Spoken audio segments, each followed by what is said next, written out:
Hello friends, आज हम पढ़ेंगे विद्युत बल रेखाएं। तो विद्युत बल रेखाएं क्या होता है फ्रेंड्स? सपोज कीजिए यहाँ पे हमने लिया प्लस क्यू आवेश और यहाँ पे माइनस क्यू आवेश है। तो ये दोनों आवेश एक विद्युत क्षेत्र का निर्माण करते हैं।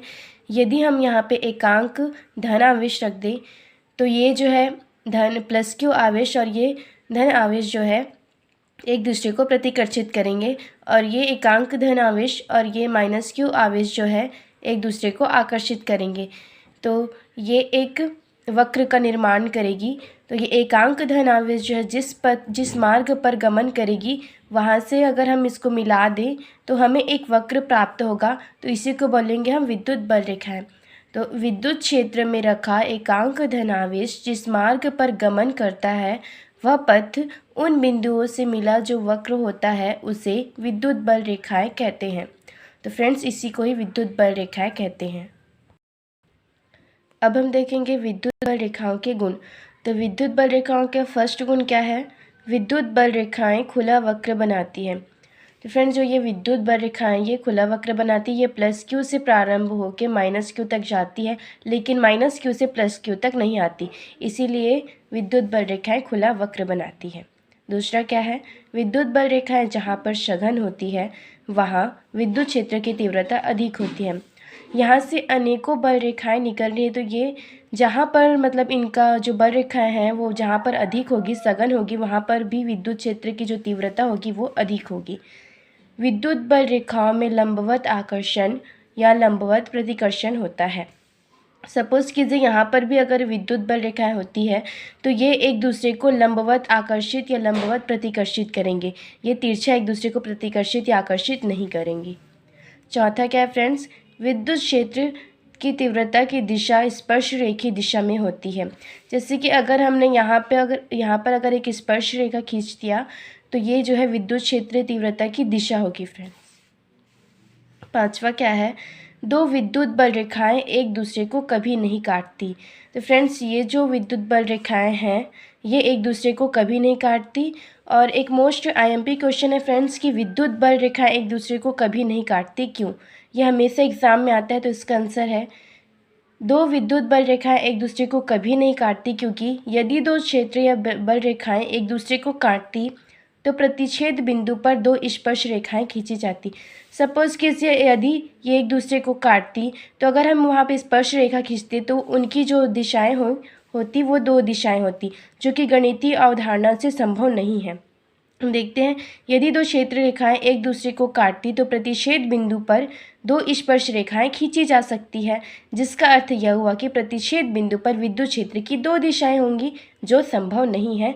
इसीलिए विद्युत बल रेखाएं एक दूसरे को कभी नहीं काटती। अब हम देखेंगे स्थिर वैद्युत बल तथा गुरुत्वाकर्षण बल की तुलना।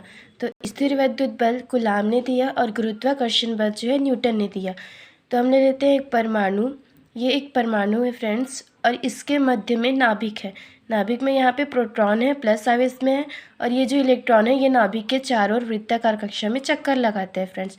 तो यहाँ पे ये प्लस आवेश और ये इलेक्ट्रॉन के पास माइनस आवेश है, तो ये एक दूसरे को आकर्षित करेंगे। तो इनके मध्य जो विद्युत बल लग रहा है वो F ही लग रहा है, और जो गुरुत्वाकर्षण बल लग रहा है फ्रेंड्स इन दोनों के मध्य वो Fg लग रहा है। अब हम देखते हैं Fe अर्थात यहाँ पे जो विद्युत बल लग रहा है वो क्या हो जाएगा?